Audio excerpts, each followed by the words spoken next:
সত্যিকার ভালো স্ত্রীর জীবনের সবচাইতে দামি সম্পদের নাম হচ্ছে তার স্বামী।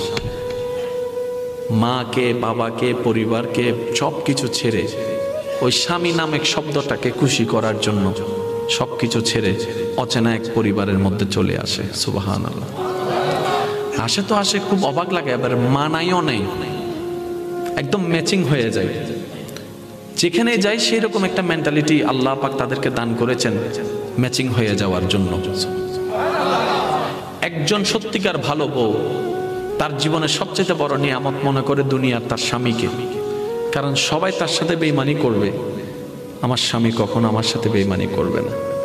সবাই আমার হাত ছেড়ে দিবে, আমার স্বামী কখনো আমার হাত ছাড়বে না। এখানে যারা বিবাহিতরা আছেন, আমি ছোট্ট মানুষ হিসেবে শ্রদ্ধার সাথে একটা কথা বলি।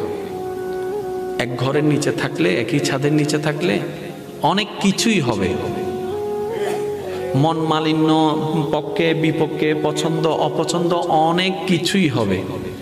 এগুলাকে ফোকাস দিয়েন না, ডিভোর্সে যায়েন না। কারণ